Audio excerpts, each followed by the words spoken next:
La lettre aux Romains. Voilà la plus longue des lettres de Paul.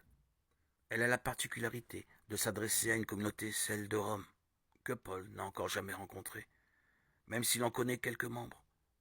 Nous y trouvons un exposé large et complexe de l'évangile de Dieu. Bonne nouvelle pour tous, juifs et non-juifs. Après de chaleureuses salutations, l'ouverture de la lettre aux Romains, chapitre 1, 17, donne l'idée principale de la lettre. La bonne nouvelle révèle comment Dieu rend les humains justes devant lui. Cette justice vient par la foi.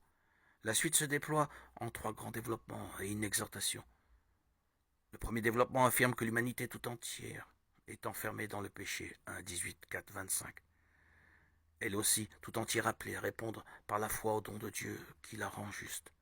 Il n'y a pas de différence entre les êtres humains et nul ne peut juger l'autre.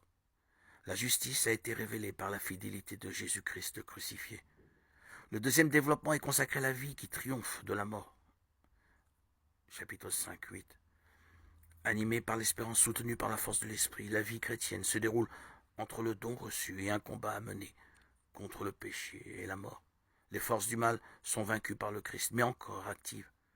Paul conclut par un magnifique chant de reconnaissance à l'amour du Christ pour nous. Dans la troisième partie, Paul aborde avec douleur la question de ses frères et sœurs juifs qui n'ont pas cru en Jésus-Christ. Chapitre 9, 11.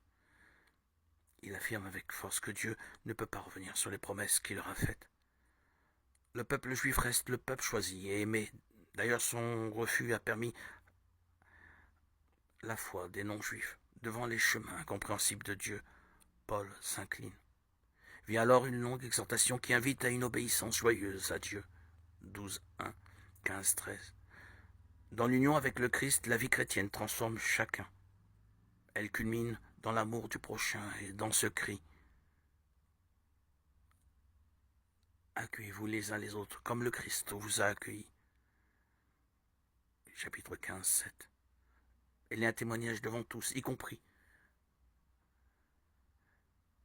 les responsables de la société. Dans la conclusion, l'apôtre Paul rappelle son désir de venir à Rome. Chapitre 15, 14, 16, 27.